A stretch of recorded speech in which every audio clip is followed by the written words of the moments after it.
Bonjour, bonsoir à tous, je suis Jérôme FZ et vous êtes bien sûr le Morio Show. En cette soirée du 12 octobre 2021, nous sommes en compagnie d'Evan. Bonsoir Evan. Bonsoir à tous. Et oui, bonsoir à tous. Alors au programme pour cette 10e émission du Fighting Spirit, on va venir vous percer les tympans avec l'anime Tengen Toppa Gurren Lagann.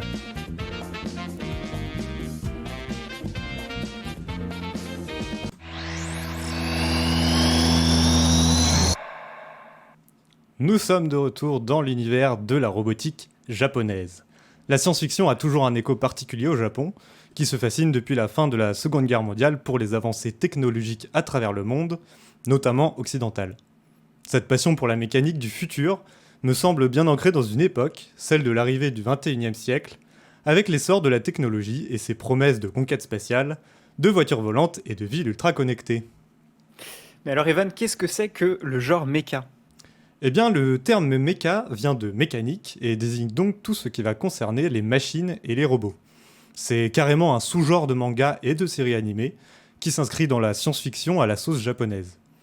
Un mecha désigne donc une sorte de super robot ou une machine géante, généralement de forme humanoïde, qui dispose d'un cockpit afin de le piloter depuis l'intérieur. C'est ce qui le distingue tout particulièrement des autres types de robots qui peuvent être téléguidés depuis l'extérieur ou simplement autonomes, comme le célèbre Astro Boy, pionnier des univers de robotique chez les auteurs de manga.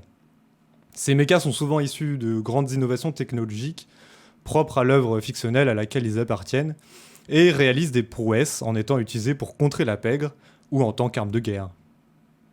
Alors je pense qu'on peut aussi parler de Goldorak, qui a été diffusé dans la seconde moitié des années 70. Effectivement, si on veut remonter dans l'histoire de ces super robots, dans les années 70, on trouve bien Goldorak, mais aussi un peu avant Mazinger Z, donc qui sont deux séries créées par la Toei Animation.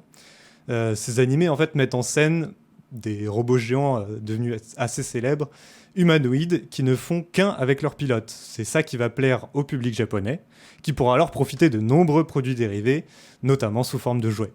Mais ces séries vont également marquer toute une génération de Français, issus d'un large public. Ce qui sera peut-être moins le cas avec les séries suivantes.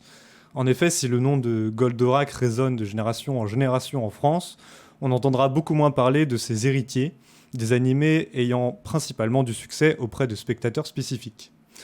Malgré tout, on verra par la suite des grandes sagas rivales que sont Macross du studio Noé et Gundam des studios Sunrise. Gundam est notamment connu pour avoir démocratisé l'idée de mechas utilisés de façon massive comme arme de guerre, ce qui va progressivement donner place à d'autres thématiques qui vont nuancer, voire se détacher de l'aspect fantasmagorique et abracadabrant des super robots. Pour les scénarios plus sombres et l'arrivée du mal-être chez les héros pilotes de mecha, on trouvera chez le studio Gainax la série Neon Genesis Evangelion, sortie en 1995. Cette fois-ci, les mechas ne sont même plus des machines, mais des êtres vivants avec lesquels le pilote connecte ses nerfs et ressent donc la douleur équivalente aux dégâts subis par le mecha en fait. Donc on arrive dans nos chères années 2000, où les différentes inspirations du genre mecha, qui oscillaient entre fantastique et réalisme, évoluent de plus en plus de la synthèse des genres, jusqu'à parfois même la décentralisation de la thématique principale autour des robots. Je m'explique, c'est-à-dire que les animés comme Evangelion trouvaient difficilement leur place dans des catégories bien distinctes. On constate alors une sorte de synthèse qui réunit dans une même œuvre des caractéristiques qui viennent des différentes catégories. Et enfin, on observera l'arrivée d'animés qui décalent leur centre d'intérêt vers autre chose que les mechas en eux-mêmes, c'est-à-dire on s'intéresse moins à tout l'aspect mécanique et scientifique, pour vraiment se servir des mechas comme un outil presque commun qui va se fondre dans la narration en fait, et qui va laisser place à d'autres thématiques. Et c'est là que surgissent des séries comme Code Geass, où les mechas sont tout aussi répandus que des pions sur un échiquier, ou encore Gurren Lagann qui se sert de la parodie et de la surenchère pour pousser les codes du genre au-dessus de ses limites. D'accord, donc avec ce petit résumé, on a compris que les robots, c'était pas seulement des trucs qui tiraient des rayons laser et qui faisaient piou-piou, c'était tout un genre à part entière, mais aussi de narration, un outil de narration. Et donc, comment il évolue ensuite ? En fait, effectivement, ce genre-là, mecha, il a un sacré lot de codes et de standards. On retrouve souvent certaines caractéristiques d'une série à l'autre, comme par exemple la question de la source d'énergie, le pilotage du mecha en soi, la synchronisation avec son mecha, entre le pilote et la machine.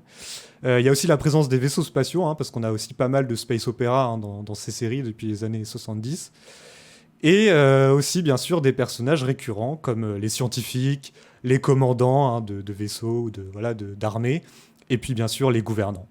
Donc ces éléments varient en fait selon si la série est plutôt axée Super Robot, qui désigne donc les inspirations qui viennent du mecha super-héros façon Goldorak, ou alors Real Robot, c'est-à-dire un aspect plus réaliste que l'animé Mobile Suit Gundam avait déjà amorcé à l'époque. Donc pour différencier les deux, il suffit de répondre à quelques questions. Est-ce que les munitions ou les armes sont infinies ? Comment se matérialisent les dégâts sur le robot ? Comment est produite l'énergie ? Est-ce que c'est par batterie externe qu'on rentre dans la machine, ou est-ce que c'est avec l'état mental du pilote, ça donne une influence sur l'énergie de la machine ? On peut aussi s'interroger sur le ton de l'œuvre et les conséquences des actions du héros, qui peuvent être complètement positifs, du type le mal est vaincu, la justice, le mal est vaincu de manière assez manichéenne, ou alors au contraire provoquer des dommages collatéraux et des effets secondaires en fait qui vont nuancer le manichéisme en fait. Mais comme je l'ai expliqué tout à l'heure, certaines œuvres ne peuvent pas être classifiées aussi simplement et font office de synthèse en unissant les caractéristiques propres à chacun des sous-genres. On retrouve néanmoins un peu partout certains messages et des visions quelque peu critiques sur la société contemporaine à chaque œuvre en fait. Le héros est souvent un jeune garçon qui découvre un monde d'adulte qui est peu désirable. La question c'est de savoir, est-ce qu'il va préserver son âme, construire une autre vision du monde, ou alors s'abandonner à ce monde rongé par la violence et parfois par l'orgueil démesuré des humains. Donc du coup, on l'a vu lors de la précédente émission, mais du coup, Code Geass continue toujours, même si, à mon avis, c'est pas les mêmes audiences qu'il y avait à l'époque, et pour cause, parce qu'aujourd'hui, comment il se porte en fait le genre mecha ? C'est vrai qu'aujourd'hui, quand on pense manga à succès, on a surtout en tête des shonen dans des mondes fantastiques qui sont mais assez peu d'univers de science-fiction où ces étranges machines géantes font la loi. Il y a bien eu quelques animés plus récents comme Aldnoah Zero en 2014 ou Darling in the Franxx en 2018, mais qui n'ont pas eu un succès si fort que ça, en tout cas peut-être pas à l'international. Mais rien qu'égale en tout cas le succès des séries mythiques qui existent depuis les années 70, comme on a déjà cité, Goldorak, Mazinger Z, ou même Gundam, qui est une saga qui est encore en cours d'ailleurs actuellement. Mais en fait, aujourd'hui, les gens continuent surtout de découvrir Evangelion, parce qu'il a fait beaucoup parler de lui, notamment parce que l'histoire originale s'est poursuivie jusqu'en août dernier, avec la sortie du 4e film à l'international. Donc, en fait, les internautes aiment beaucoup analyser Evangelion.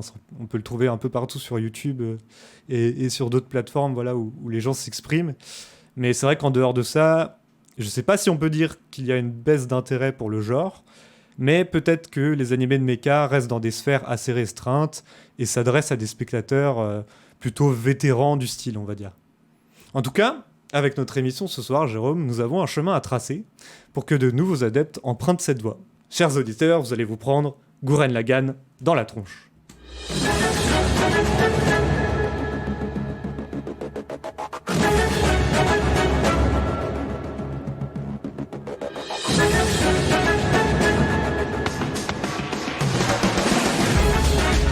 Oh, je sens mon fighting spirit brûler! Mais qu'est-ce que tu fous? Ces mechas sont trop nombreux pour toi!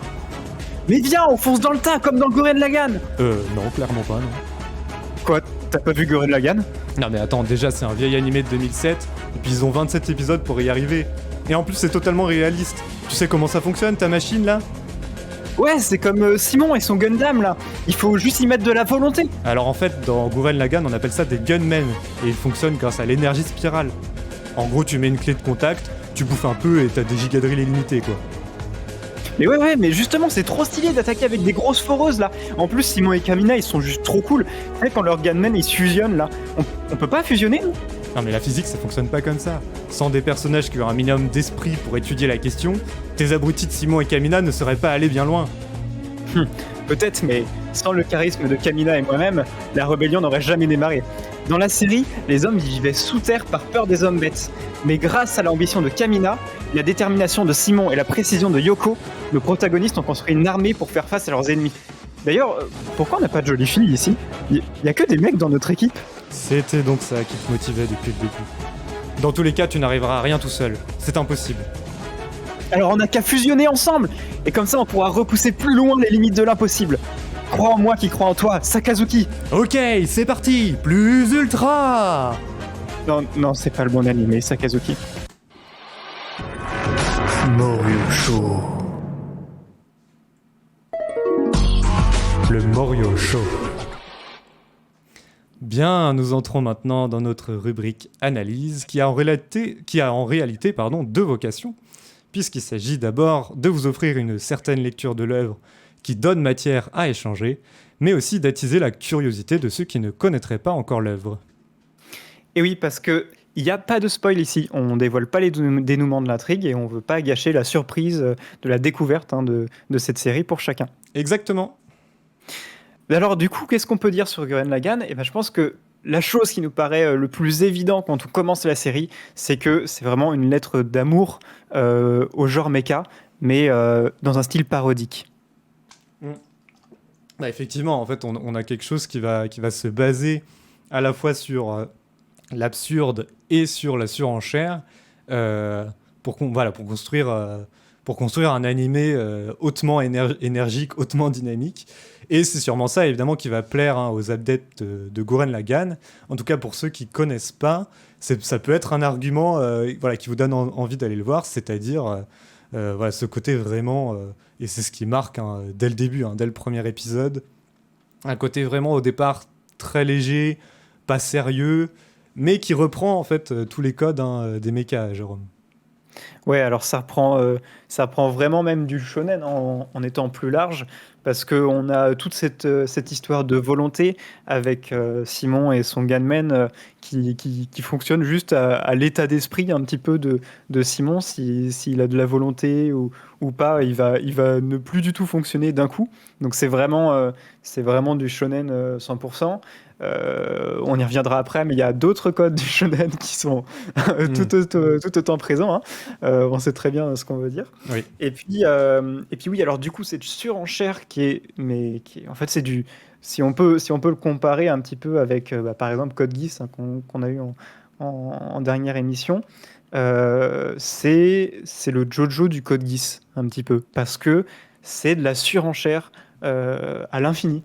Et ça va très bien d'ailleurs en fait avec les thématiques de la série. Bah ouais, c'est ça. Enfin, ça va être la surenchère qui va prendre tout son aspect visuel, tout son aspect. Donc avec les mechas, on reprend ces scènes un peu, comme on l'a dit, traditionnelles de mechas où on voit des scènes de transformation. Et ils sont de plus en plus grands surtout. Voilà, ils sont de plus en plus grands. Voilà, c'est surtout ça, en fait. C'est que dans Gurren Lagann, on a cette particularité d'avoir une évolution de taille de chaque mecha, en fait, ou des mechas principaux, et ça va toujours plus loin dans les échelles, en fait. Ouais, d'ailleurs, c'est une particularité qui est très intéressante à ce niveau-là, parce que forcément, il y a un rapport de force qui ne fait que augmenter. La courbe du rapport de force, elle est complètement pétée à ce niveau-là, tout au long de la série. Mais comme c'est un animé original, il y a souvent, ça va pas forcément être une série qui va être très très longue sur les animés originaux. Et là, c'est vraiment, c'est vraiment ça qui permet à la série d'avoir une montée en intensité du début à la fin sans faillir, parce que c'est une série courte en fait, comme c'est une série originale. Ouais, on l'a dit tout à l'heure, c'est 27 épisodes. Donc, en fait, c'est une sorte de... C'est même pas 2 saisons, enfin, c'est découpé un petit peu en 2 parties d'un point de vue narratif. Et on a, en fait, tout le temps cette évolution. Il y a des choses qui se passent au cours de la narration qui font que à un moment, il y a des épisodes plus sérieux. On va y revenir aussi. Il y a des épisodes qui remettent un peu en question les actions des héros, mais La tendance principale, c'est vraiment celle voilà, qui les fait avancer jusqu'au bout, hein, jusqu'à l'univers. Et bon, c'est ça qu'on aime aussi, hein, c'est tout le jeu des répliques notamment et de ce qu'on appelle le fighting spirit. Hein, c'est euh, les héros s'enflamment en fait quand il s'agit d'aller au combat, quand il s'agit de réaliser une mission ou de sauver l'un des leurs. Voilà, et c'est tout le temps les héros qui sont enflammés. On a aussi une belle bande de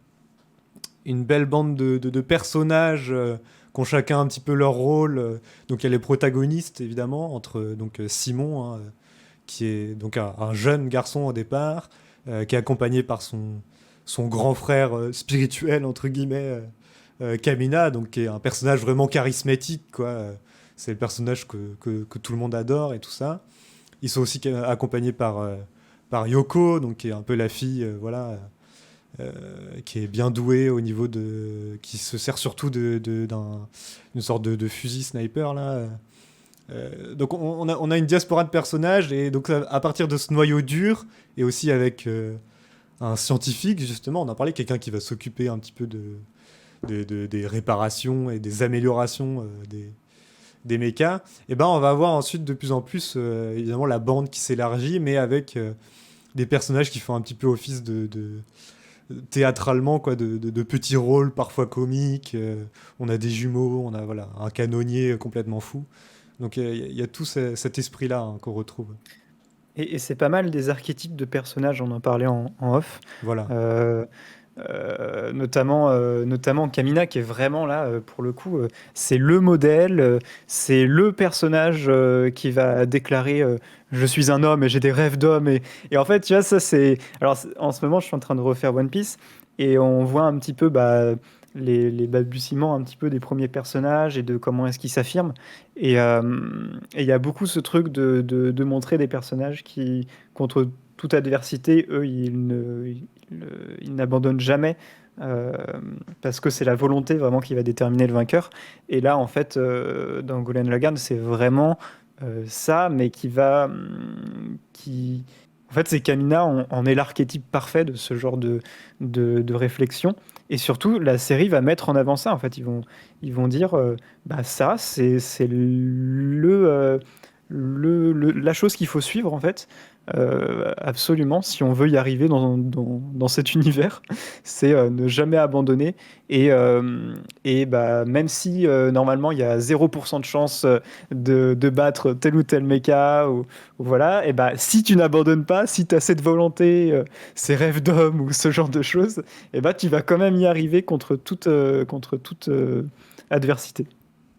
Oui, et puis tu as la fameuse citation, on sait plus d'où ça vient, mais ils ne savaient pas que c'était impossible, alors ils l'ont fait.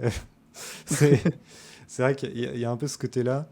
Il y a le côté un peu fou des personnages, ou justement parfois sans, sans prendre en compte les conséquences aussi, on va y revenir. Et voilà, pour le coup, c'est ça qui fait que que l'action avance vraiment. C'est vrai que c'est un truc assez agréable aussi, c'est que chaque Ouais, le rythme. épisode, voilà, ça va assez vite. Hein. Ouais, alors on peut aussi le dire, c'est tout le côté, tu disais, fou des personnages, du fait qu'ils sont insouciants. Ça vient de pair aussi avec un truc qui est assez intéressant, c'est tout ce qui est absurdité au niveau de la technologie. euh, Hmm. et qui vient de pair avec la fusion aussi. Bon, on en parlait dans notre petit pitch là. C'est ce truc de euh, souvent dans les mechas, t'as des fusions de mechas, genre Power Rangers, ces trucs comme ça. C'était trop hype quand on était gosse. Et du coup, dès que t'avais des fusions de mechas, tu disais, ah, c'est trop bien, ils viennent encore plus puissants. Et en fait, là, on a l'impression que même les personnages principaux sont au courant de ces codes-là. Et du coup, ils sont en mode, vas-y, on fusionne. Et t'as jamais vu ça dans la série au début, c'est la première fois. Et en fait, t'as ce truc où en gros, bah, c'est avec une foreuse. C'est genre une foreuse avec une tête, avec une tête juste sur le dessus. Et en gros, il prend la tête et au lieu de faire la fusion bien stylée où tout s'emboîte bien, et bah, il plante juste la foreuse sur le dessus du méca. Il est en mode, vas-y, c'est bon, on a fusionné. Oui. Jamais ça marche. Et en fait, si ça marche parce qu'il l'a voulu. Ouais, non, mais moi, c'est ça que j'ai adoré et que finalement, j'ai pas vu souvent parce que moi, j'étais pas spécialement un grand adepte des Power Rangers et tout ça. Enfin, j'avais regardé un peu à la télévision. Mais en fait, c'est une sorte de joie enfantine avec les yeux qui brillent quand on regarde des scènes comme ça de transformation. Et évidemment, dans Gurren Lagann, ils adoptent les codes audiovisuels qui vont avec, c'est-à-dire ils en font vraiment une scène isolée avec d'un coup le fond qui change et qui devient abstrait avec des couleurs dans tous les sens, où tu vois voilà, un dézoom sur la machine et les répliques en même temps. Allez hop, on fusionne, tchac, et puis tu vois les trucs se faire. Et un peu à la façon bah, donc Power Rangers, où tu avais chacun un bras qui se rajoute, un autre bras, machin.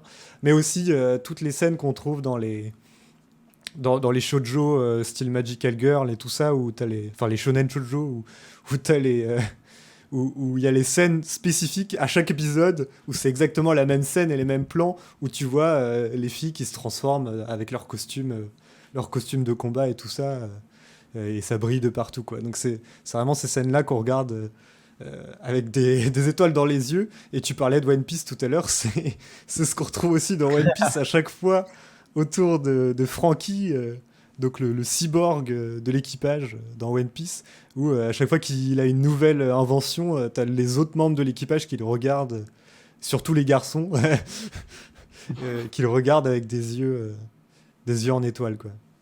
Mhm. D'ailleurs, tu as une super transition parce que tu parles de Magical Girl.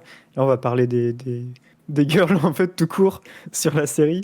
On a parlé des rêves d'hommes, de ce côté un peu vraiment, ouais, c'est moi le mec, j'ai mon combat d'homme, etc.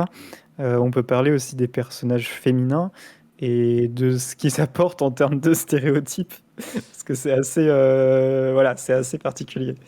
Ouais, c'est toujours délicat de parler de ça. En fait, bon, bah, on retrouve, heureusement ou malheureusement, hein, c'est selon les gens, euh, on retrouve voilà, les stéréotypes féminins hyper sexualisés, bah, notamment sur Yoko, puisque c'est la principale. Enfin, il y a aussi les trois sœurs, là, mais bon, on a toujours cette lubie japonaise, peut-être, mais qui n'est pas que japonaise, bien sûr, mais qui fait qu'il faut faire vendre un manga par le corps des femmes aussi. Et, euh, et ça, bon, bah, heureusement, le personnage n'est pas là que pour ça, c'est-à-dire que c'est quand même un personnage principal très important, et enfin, voilà, c'est un personnage qui est construit, qui a une évolution et un rapport particulier, justement, avec les deux héros de base. Euh, mais là-dessus, bon, c'est tout ce qu'on appelle le fan service, en fait, bon, moi, je sais pas ce que t'en penses, mais c'est vrai que Bah, moi maintenant je regarde ça avec un œil enfin, je trouve voilà, je regarde ça avec un œil assez désabusé. ouais, alors faut faire gaffe avec quel œil tu regardes ça parce qu'on rappelle que Yoko, donc elle a 14 ans. Oui, Donc voilà, on c'est va ça. calmer tout le monde là-dessus déjà de masse. Et, euh, C'est et ça le ensuite, problème, en ouais, fait. alors c'est entre les deux parce que bah, c'est toujours une série qui parodie beaucoup de codes. Et là, il plonge dedans dans ces codes à fond, mais il les parodie parce que tu as les fameuses scènes de plage avec tous les personnages féminins qui du coup ont des maillots et donc bah, c'est l'occasion de montrer des corps. Et là, en fait, ce qui est intéressant, c'est que comme Yoko, de base, son personnage, elle porte, Un maillot bah, de bain. en fait, elle porte un maillot de bain, ouais, Mm. sur le haut et après pour le bas, c'est un short, il me semble. Euh, et bah du coup sur la scène de plage, tout le monde est en mode qu'est-ce qu'elle va apporter et tout, et elle porte un truc, une pièce qui du coup les mecs se plaignent, ils sont en mode mais du coup tu montres moins quand t'es à la plage, tu Ouais, montres non, moins mais de peau quoi. Et il y a, il y a ce truc-là, donc t'as l'impression quand même qu'ils sont au courant, tu vois, parce qu'ils parodient beaucoup, ils savent dans quoi ils baignent, et donc ils en jouent un petit peu aussi. Euh, c'est entre les deux, c'est un peu particulier. Il y a aussi l'épisode du bain public. Ah Est-ce oui, que non tu mais aurais le là, courage là, d'en parler? là, j'ai de quoi dire, oui. Donc pour revenir juste un petit peu sur ce que tu disais, effectivement, il faut pas oublier qu'il y a le côté parodique, second degré, mais le problème avec les animés japonais, c'est que ils utilisent toujours le second degré en même temps que le premier degré, c'est-à-dire que ces codes-là vont réellement servir ce pourquoi ces codes sont utilisés dans les mangas, quoi. C'est-à-dire Hmm. pour le succès, pour mieux faire vendre à des jeunes garçons, tout ça. Mais effectivement, il y a cet épisode qui dépasse les limites des stéréotypes, qui dépasse les limites de ce code-là là, du fanservice. C'est l'épisode 4, il me semble, ou non, 6, pardon. Et en fait, où il découvre voilà, la bande donc, voilà, qui est parvenue à atteindre la surface, parce que voilà, c'est un peu leur objectif. Hein, ils vivent sous terre et ils se sortent de là pour atteindre la surface, mais évidemment, il y a des ennemis sous forme de méca hein, qui les attaquent. Et puis, donc, à un moment, ils trouvent une sorte de refuge où on leur propose des bains. Voilà. Donc, ça, c'est les bains à la traditionnelle où tu as tous les garçons dans un bassin et il y a un énorme mur qui le sépare du bassin où il y a les filles qui sont dedans. Quoi. Et donc, évidemment, c'est des bains où il n'y a pas de maillot, quoi. C'est entièrement nu parce que voilà, c'est dans cette logique-là. Et donc évidemment, tu as ce truc où les garçons vont toujours essayer d'avoir une vue sur le bassin des filles, donc soit en escaladant le mur. Donc voilà, il y a une première moitié de l'épisode qui est un peu basée sur ce concept-là, c'est de la comédie en fait, hein, c'est clairement de la comédie. Mais le problème, c'est qu'après, l'épisode commence pour de vrai, c'est-à-dire qu'il y a une intrigue avec des ennemis d'un coup qui se dévoilent. Et en fait, le fait est que ce rêve d'homme là dont tu parlais de Kamina va devenir l'élément narratif important de l'épisode, c'est-à-dire que la narration de l'épisode est calquée sur ce truc, sur ce désir sexuel en fait, sur ce désir masculin. Et donc, en gros, le dénouement de l'épisode, c'est-à-dire la, le fait de sauver les filles justement qui sont d'un coup kidnappées, machin va reposer, enfin, en tout cas, on va croire que ça repose là-dessus, mais il va reposer sur la décision de Kamina vis-à-vis de son désir sexuel, quoi. Et là, enfin, tu te dis c'est abusé, quoi. Ils ont vraiment calé une narration, une intrigue d'un épisode sur ce truc-là, quoi. C'est pour dire à quel point la parodie va loin, en fait, aussi, quand même. Ouais, c'est bah, le truc pour résumer, c'est sur toute la seconde moitié de l'épisode, c'est est-ce que on va voir Yoko à poil, quoi, c'est ça en fait. Mais en même temps, il y a encore ce truc, comme tu disais, premier degré, second degré. Il y a un moment, tu as le truc quand même avec les. En gros, ils ont des serviettes parce que du coup, ils étaient au bain. Et en fait, c'est des serviettes, je sais pas, technologiques, un truc comme ça. Et du coup, il y a une télécommande qui vient serrer les serviettes encore plus. Du coup, bah, t'as les mecs qui arrivent pas à se concentrer pour battre les gens là. Et du coup, bah, forcément, c'est un truc de fan service. Et tu vois les filles qui se tortillent et tout dans tous les sens. Et en fait, t'as deux enfants qui accompagnent le groupe à ce moment-là. Et du coup, bah, t'as un des enfants qui est une petite fille. Et du coup, elle a aussi ce truc Ouais. de sortie. Et c'est du second degré full, parce que là, du coup, ils sont clairement en train de se foutre de la gueule de leur propre fanservice. Ouais, on peut dire ça. Je sais pas, je sais pas si je le vois de cet œil-là, mais c'est vrai Bah, que. tu l'as vu de quel œil, gros, gros pervers? Mais non, c'est pas dans ce sens-là, justement, le fait que ce soit une gamine aussi qui soit inclus là-dedans, quoi. Mais en sachant que, comme on l'a dit tout à l'heure, Yoko est censée avoir 14 ans à la base, donc Ouais, ouais. quoi qu'il Il faut arrive, faire de toute attention. façon, c'était déjà foutu, quoi. C'était footix. C'était foutu. Mais heureusement, Gurren Lagann, c'est pas que du fan service un petit peu particulier, c'est aussi des relations sincères et qui sont assez bien développées, qui prennent aux tripes finalement. Et c'est là toute l'intelligence de la série, c'est que ça te fait croire qu'il y a que du fanservice, qu'il y a que des trucs un petit peu cons, de la parodie. Et après, ça te prend en traître. Et je trouve que pour le coup, ce revers, il est très très intelligent. Ouais, bah écoute, je te propose qu'on offre à nos auditeurs un petit extrait, comme ça, on va pouvoir Ouais. avoir un petit aperçu de ce que ça donne, quelques répliques toutes simples hein, de Gurren Lagann en japonais. やれお前ならできるでもいいかシモン自分を信じるな俺を信じろ。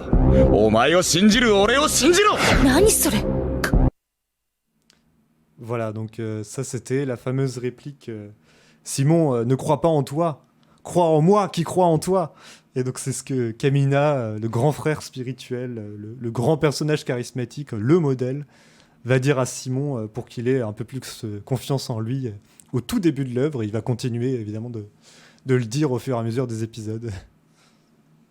Ouais, alors Simon Kamina, c'est quand même une relation de frères voilà, spirituels.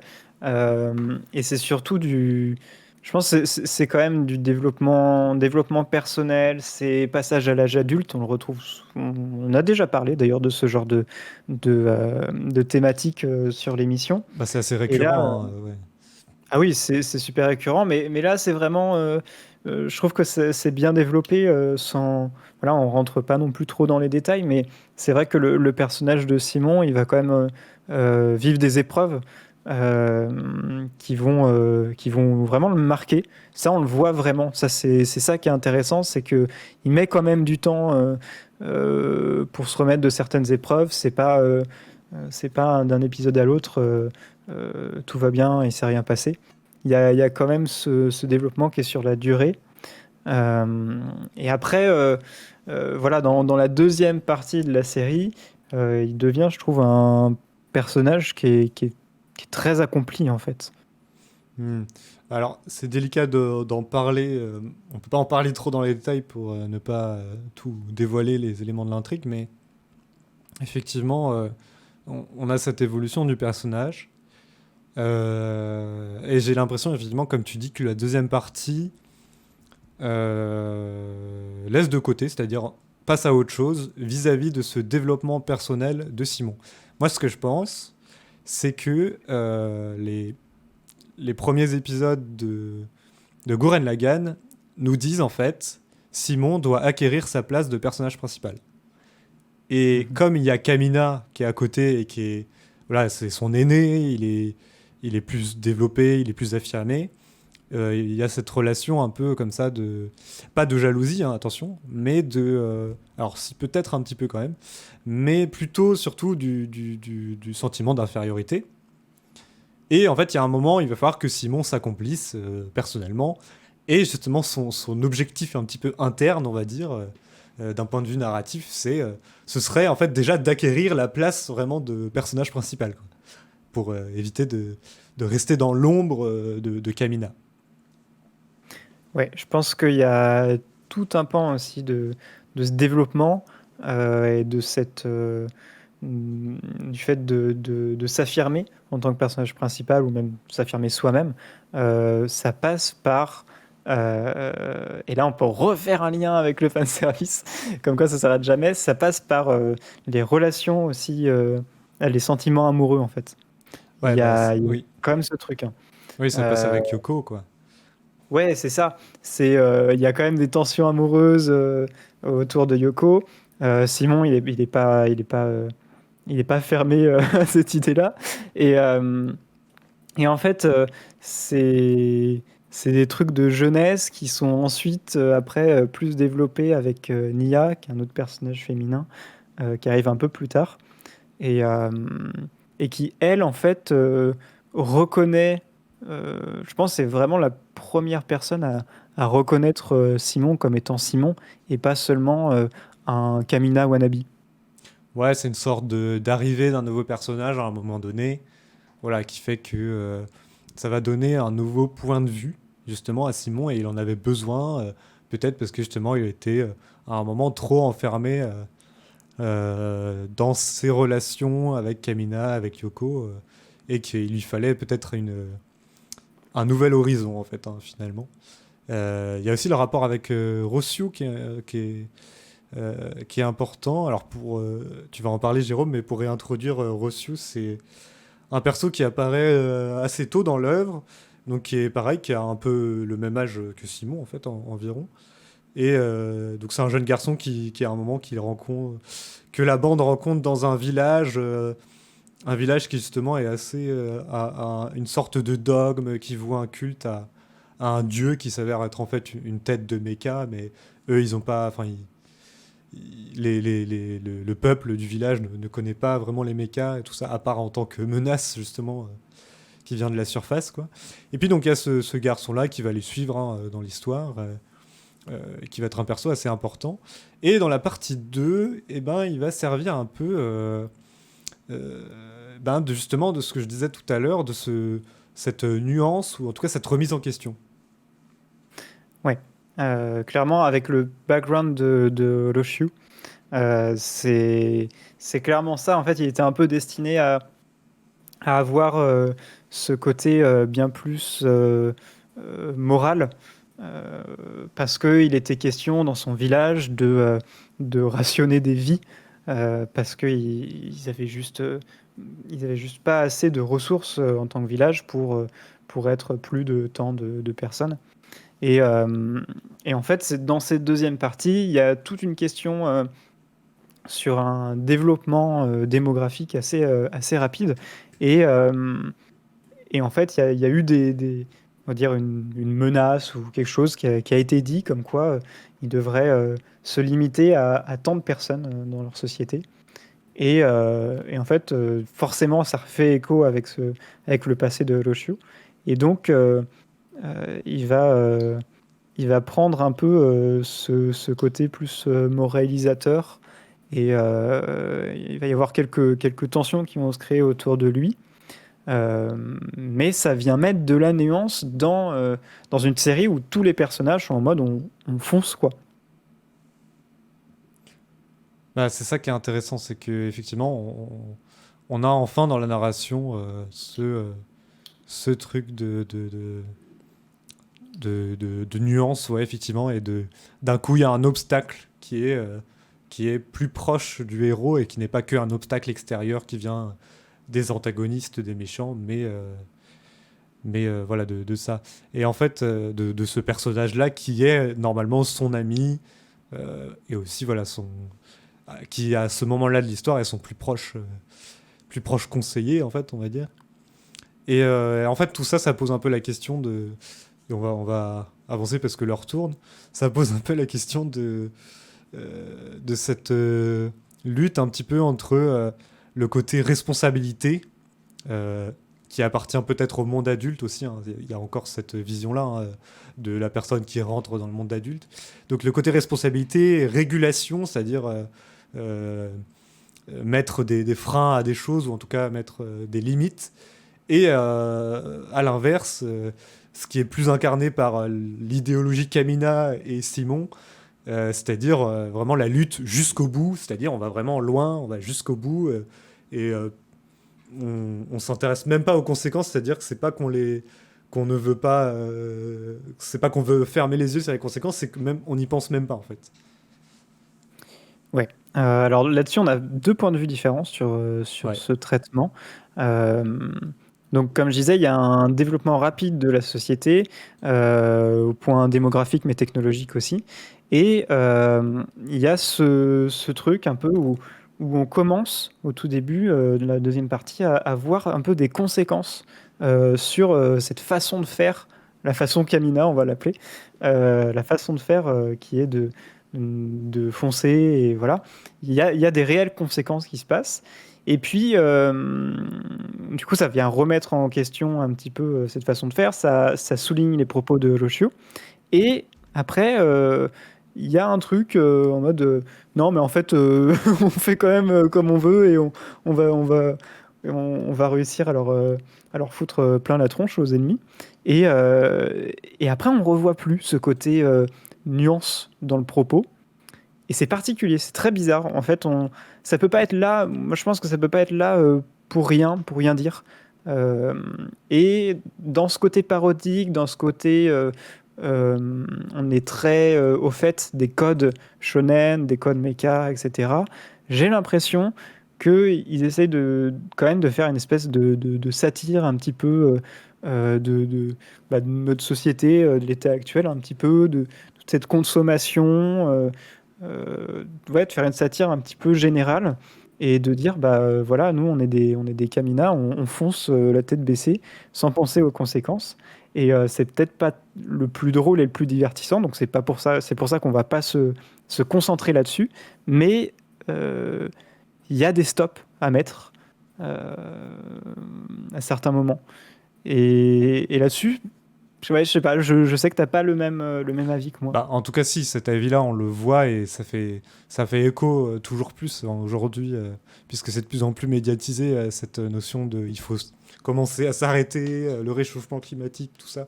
Donc, on fait le lien aujourd'hui a posteriori, c'était pas forcément l'idée de base, mais il y avait quand même, effectivement, on voit quand même ce côté, la société humaine, ils n'arrêtent pas d'insister dessus, surtout dans la deuxième partie, la société, la civilisation qui se développe ultra vite, quoi. En quelques jours, ils arrivent à développer des trucs incroyables. Et c'est ce truc-là que peut-être, voilà, où on peut avoir cette vision, ça se développe trop vite, en fait. Mais il faut savoir, cependant, l'œuvre est quand même du côté de ces humains-là, et du côté de Simon. Justement, il a acquis sa place, de protagoniste principal. Donc, moralement, on va dire, d'un certain point de vue, c'est à lui qu'on s'identifie en tant que spectateur, et donc on a quand même le côté, on est quand même galvanisé par sa réussite à lui. Et ça, je pense, je l'interprète aussi comme une lecture peut-être plus positive, à savoir celle d'aller vraiment au bout et de considérer que les progrès de l'humanité sont une bonne chose aussi, et nous permettent de briser des limites, justement, qu'on pensait à des limites, tu vois. À une époque, on disait, le ciel, voilà, on ne pourra jamais aller dans le ciel. Et puis, il y a eu les avions, donc ça nous a permis de voler. Et puis ensuite, il y a l'espace, il y a l'univers, donc est-ce qu'on peut aller dans l'espace ? Et ça, c'est plus un côté lié au rêve des humains, cette fois-ci, et pas des hommes avec un tout petit H. C'est vraiment ce côté combattre ce qui... une sorte de fausse limite physique. On pensait impossible de la briser, mais en fait c'est possible en avançant toujours plus, en évoluant. La simple idée d'évolution, en fait, hein. C'est vraiment ça, l'évolution, mais quand même avec un regard positif, puisque la série nous emmène là, en fait.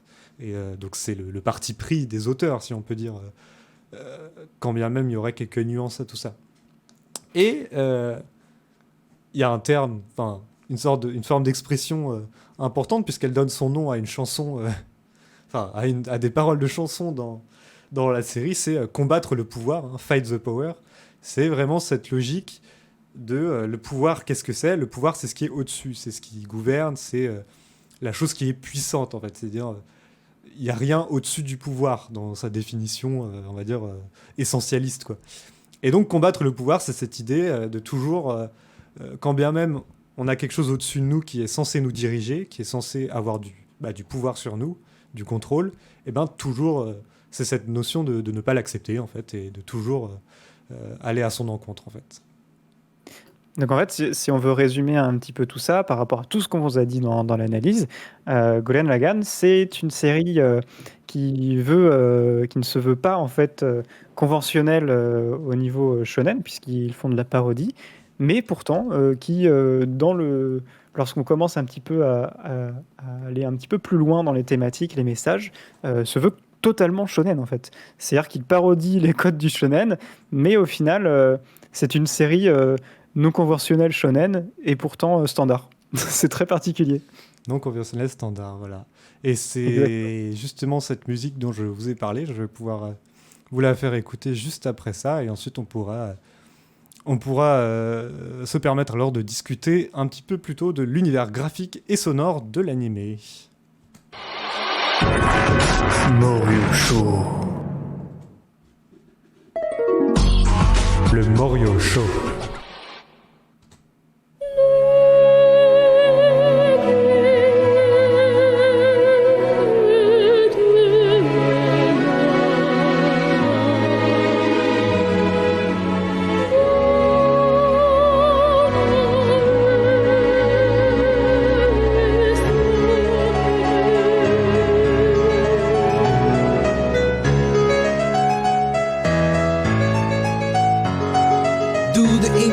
See the invisible, row, row. Fight the power, touch the untouchable, break the unbreakable, row, row. Fight the power, Power to the peeps, power for the dreams. Still missing piece, scattering so incomplete. We be that once incredible soldier from underground. See how easy they all fall down. Digging to the core to see the light. Let's get out of here, babe. That's the way to survive. Y'all top of the head. I'm on the set. Do the impossible. Don't you wanna bet? Cause a lot of things change. We be waiting in vain. If we wanna get by, no pain, no gain. Wow, fakers wanna test me again. Sorry, my rhyme's gonna snatch your brain, yo. I'm still starving for the straight up skill. We gonna make it happen with a crazy rap skill. You ready to rumble? Now is the time, If you ain't know, now you know.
Voilà, donc pour répondre à Baka Scénario, Baka Undercore Scénario dans le chat, non Code Yoko, ça n'a rien à voir avec Code Geass en plus, j'allais dire, avec Gurren Lagann, hein, puisque le personnage de Yoko, est finalement, même si ça s'écrit comme tu l'as écrit dans le chat, mais non, c'est Code Lyoko, hein, normalement. On aura peut-être l'occasion d'en parler. Alors, vous avez pu entendre cet esprit rap et sur fond de musique voilà, lyrique, d'opéra. Donc Gurren Lagann, on a un petit peu tout ça, puisque c'est une dualité entre le côté l'univers pop, un petit peu façon street graffiti, hein, qui se voit à la fois dans les designs et à la fois dans bah, dans l'univers vraiment en général, et le côté vachement bah, métaphysique, hein, presque, où on va toujours plus loin, bah, le côté très spatial, si on peut dire, très spectaculaire en fait. Ouais, c'est from the top to the bottom. C'est exactement ça. C'est cool, c'est vraiment la dualité enfin, c'est la musique qui représente le mieux la dualité de la série, je trouve, et c'est la plus iconique. Elle est vraiment, vraiment hypante quand on entend ça. Et ouais, du coup, l'univers graphique qui est particulier, on s'en est bien inspiré là au niveau des nouveaux visuels. Euh, on a un côté graffiti un petit peu, quand j'essaie de te montrer des exemples un petit peu de graffiti Oui. qui ressemblaient au titre un petit peu original de Gurren Lagann.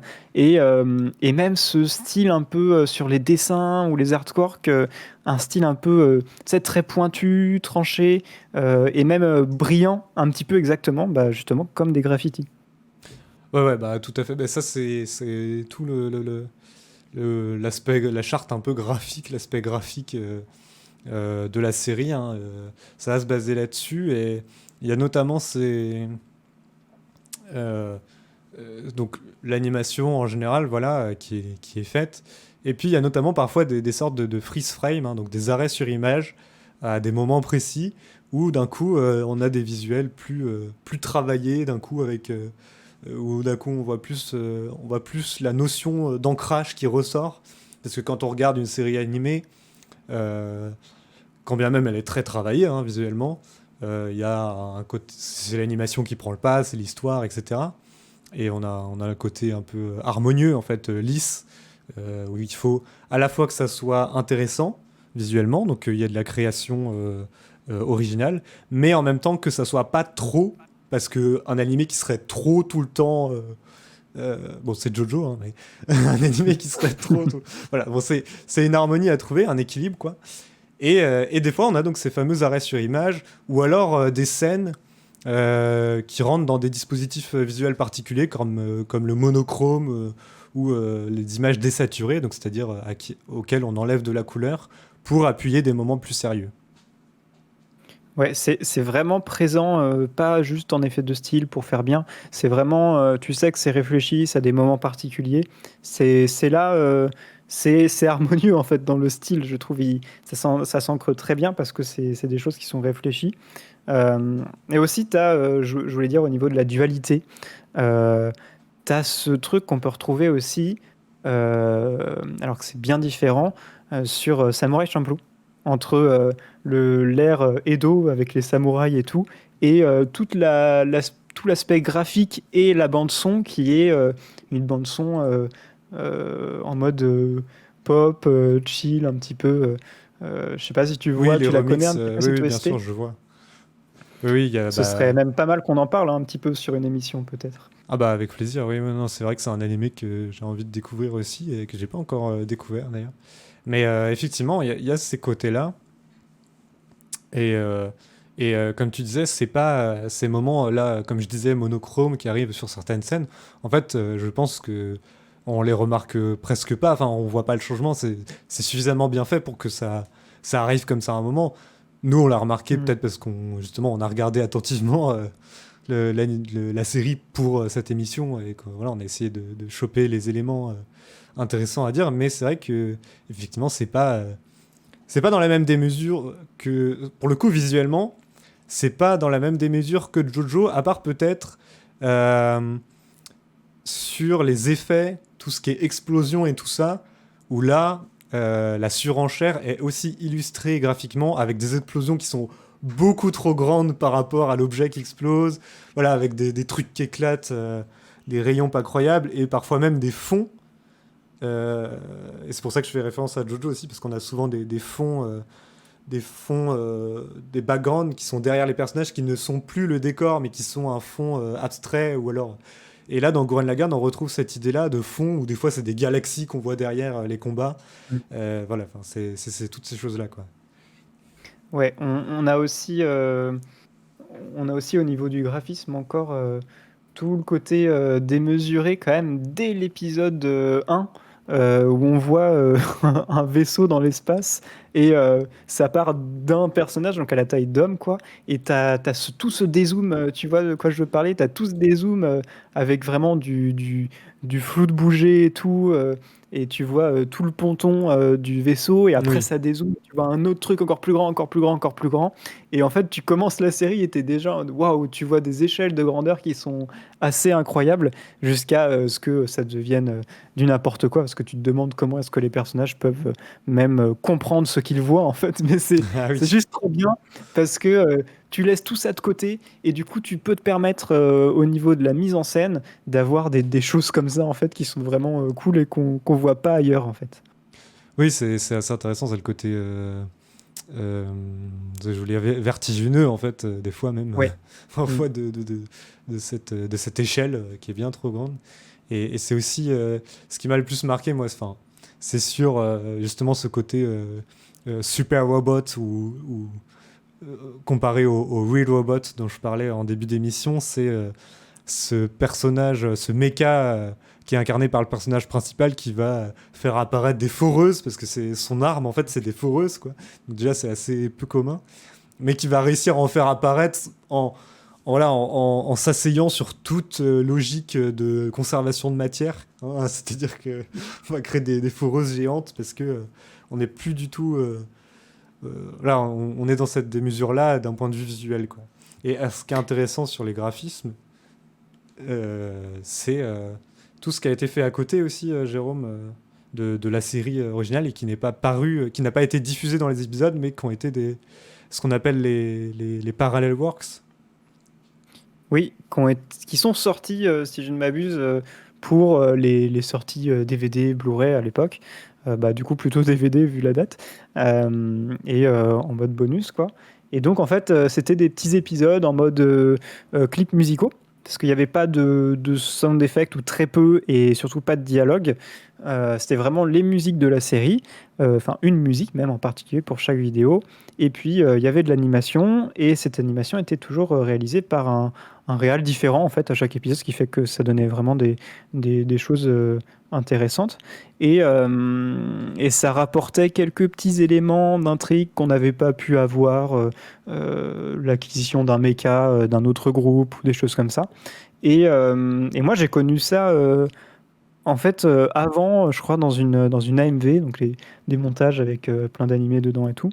Et, euh, et en fait, je me suis rendu compte que bien plus tard que c'était Gurren Lagann, mais que c'était Parallel Works, parce que le style est très différent. Mais je pense vraiment le principal atout de Parallel Works, ces épisodes-là, c'est vraiment de voir un peu le boulot qui est fait sur la mise en scène. On peut voir le génie de certains réalisateurs, parce qu'il y a des plans qui sont vraiment tellement dans le dynamisme. En fait, tout est dynamique, tout est bien pensé dans les plans. Tu as beaucoup de plans qui sont à courte focale, donc c'est vraiment en grand angle, des choses comme ça. Hmm. Et c'est vraiment des pièces de flex, en fait. C'est vraiment genre en termes de. C'est vraiment des réals qui se font plaisir et qui disent bah vas-y, je mets tout et voilà, je fais ma bande démo. Ouais, Parce que finalement, ouais. c'est magnifique. Vraiment, Oui. c'est magnifique. Puis il y a peut-être un côté justement où on accentue plus cette fois justement les mises en scène particulières pour avoir peut-être un côté inside ou making of si on veut de la série parce que l'esprit est là, quoi. L'esprit de la série est dans ces parallel work quand bien même euh, les visuels qu'on voit sont très différents en fait. Et moi j'ai Ouais, un peu exploré, ouais. c'est tout le côté qui a été lissé, pardon, je t'ai coupé, mais c'est tout le côté qui a été lissé, comme tu disais, par l'animé, parce que bah, production, voilà, argent, voilà, il y a des choses qu'on ne peut pas faire. Et là, ils ont tout sorti, en fait. Ils ont fait vraiment l'esprit principal de la série, ils l'ont mis dedans, et on sent vraiment l'empreinte des réalisateurs. Bah, Voilà, tu peux reprendre ton texte. en tout cas, oui, justement, j'allais dire que pour ceux qui aimeraient, qui aimeraient déjà cette série-là et qui n'auraient pas vu ces Parallel Works, on les conseille puisque ne serait-ce que pour les éléments d'intrigue que ça rajoute en plus, hein, pour les fans qui auraient envie d'en savoir plus sur le développement de tel ou tel personnage. Et moi, je me suis aussi intéressé au manga, pour le coup, qui a été fait 1 an après la série originale, où je trouve que c'est aussi intéressant de s'y pencher pour le format qu'est le manga, hein, évidemment, mais parce que je trouve que c'est très fidèle. C'est-à-dire que des fois, dans les adaptations en manga d'animé, ça peut être... c'est un autre format et on peut avoir une sorte de passage voilà, un peu plus difficile à faire pour passer de l'audiovisuel vers le format manga pour ceux qui seraient moins habitués au manga. Mais là, pour le coup, dans ce manga-là, on retrouve vraiment le spectaculaire, hein, le dynamisme dans le dessin. C'est-à-dire, tout a été fait dans les cases pour que les explosions, les effets, les trames, tout ça, enfin, tous les codes du manga ont fait en sorte de reproduire l'aspect spectaculaire, abracadabrant de Gurren Lagann. Oui, alors moi j'ai pas vu le manga, mais c'est vrai que c'est des bonnes portes d'entrée, hein, pour des personnes qui sont d'habitude plus attirées par tel ou tel médium. C'est vrai que le manga c'est une bonne voie. Les Parallel Works, comme on a dit, c'est très court et on peut voir vraiment l'esprit de Gurren Lagann. Tout ça, c'est des bonnes portes d'entrée. Mais le truc le plus hype, c'est quand même les musiques, hein. Et ça, je pense que les musiques qu'on a pu vous passer là, ça représente bien aussi la qualité de la production, hein. Et notamment tout ce truc autour des musiques qui reviennent souvent. On en a déjà en parlé sur notre émission, sous forme de leitmotiv. Oui, c'est ça. Alors déjà, on a un opening de départ qui est très bien, hein, qui est vraiment dans la veine de ce qui nous plaît déjà dans l'œuvre. Je pense que ça va avec l'opening, c'est-à-dire que c'est dans la veine très mélodique et très classique shonen, mais avec son cachet qui nous donne envie vraiment de l'écouter. Et puis on a effectivement toutes ces musiques donc c'est cette bande originale, hein, qui vient rythmer l'œuvre. On n'est pas dans la même illustration qu'on peut retrouver. Je crois que j'avais fait la remarque sur Jojo où tu sais, je t'avais dit qu'il y avait tout le temps de la musique. C'est-à-dire que... Et c'était pas dérangeant en fait, mais c'est pas de la musique qui est tout le temps à fond. C'est-à-dire que chaque scène était illustrée soit par une petite nappe sonore qui est discrète et qui du coup dérange pas, soit par de la musique plus active. Là, on n'est pas dans cette illustration-là. On est plutôt dans cette logique de leitmotiv où, comme on vous a fait écouter tout à l'heure pendant notre dialogue enflammé, les musiques qui viennent pour dire hop, il y a les ennemis qui arrivent, ou alors qui arrivent pour dire là, il y a l'antagoniste combattant principal. Enfin, c'est des choses comme ça, quoi, et aussi qui viennent accompagner ces fameuses fusions dont on a parlé, ces fameuses transformations et assemblages de mechas. Donc voilà, tout ça, c'est cette logique récurrente à chaque épisode, on est content de les retrouver, quoi. Mm-hmm. On a eu aussi, en parlant d'autres médiums, ils ont brassé large, on a eu aussi 2 films entre 2008 et 2009 qui chacun retracent une moitié des événements de la série, qui ajoutent aussi certaines scènes qui étaient inédites. Et donc, il y a eu aussi, il me semble, des Parallel Works là-dessus. Parce que il y a eu 2 salves de Parallel Works, dont la deuxième est sortie il n'y a pas si longtemps que ça. Il y a presque 10 ans d'écart, c'est assez incroyable. Donc ces 2 films, il y a quand même de l'animation qualité d'animation qui est forcément supérieure à la série. Notamment pour certains épisodes, on n'en a pas parlé, mais il y a un épisode, ou presque un épisode et demi, qui est assez connu sur la série pour son je sais pas en fait comment on peut appeler ça, son manque d'investissement au niveau du design, Ah, au oui. niveau de l'animation. Je sais pas, c'est l'épisode 4. C'est particulier. Oui, où il y a... Enfin, On dirait qu'il y avait plus d'argent pour l'épisode, alors que ça n'a pas de sens. Peut-être ils se sont fait avoir sur des délais de diffusion, je sais pas, mais on a des graphismes qui sont d'un coup beaucoup moins beaux, en fait, et ça apparaît comme ça d'un coup. Mais après, heureusement, c'est un épisode qui est très sommaire, c'est l'un des plus sommaires, je pense. On est au tout début, ça marche parce qu'on est dans le côté très très parodique. Et pour vous rassurer, voilà, après, la qualité est toujours au rendez-vous, hein, au niveau de cette prod. Et puis, on a eu, il y a 2 ans, un film du même studio qui s'appelle Plomale.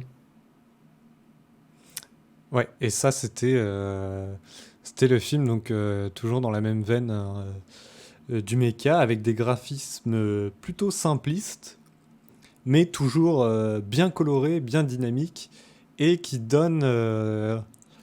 redonnent un peu l'esprit Kamina, en fait, de Gurren Lagann, en fait, et comment dire ça, qui apporte quand même quelque chose de frais, peut-être, d'un point de vue visuel, et d'un point de vue de l'animation aussi. Ouais, tout à fait. C'est plus récent déjà, Ouais. donc on a des choses qui changent. Au niveau des couleurs, comme tu disais, c'est encore plus pétant que Gurren Lagann parce qu'il y a, il y a, il y a plus, il y a presque plus de contraste en fait au niveau des lignes. C'est vraiment que des couleurs qui viennent séparer le reste. Au niveau des images, on a des designs qu'on reconnaît au niveau des personnages, notamment, comme tu disais, il y a Kamina. Il y a un personnage, c'est vraiment Kamina. Donc c'est exactement du Gurren Lagann, mais en film avec une autre intrigue. C'est quasiment ça, moi, quand j'avais vu la bande-annonce, je me suis dit, bah, ils refont un autre film Gurren Lagann, j'étais trop hype, mais en fait, non. C'est un truc avec des pompiers et des mechas, et c'est tout aussi absurde, en fait. Il y a toujours ce côté surenchère, mais voilà, remis un peu au bout du jour avec des couleurs un peu plus néon, un peu plus flashy.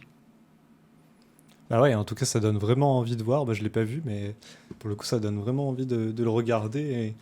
Et comme toujours, hein, à chaque fois qu'on découvre un manga ou une série originale, et ben, mine de rien, tout ce qui se fait autour, bah, ça donne envie d'aller voir tout ça, en fait, et d'aller découvrir tout ce qui s'est fait autour de l'œuvre.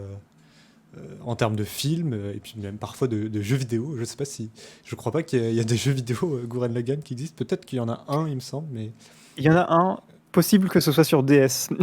Ah oui, je vois le genre. Mais il me semble que c'est...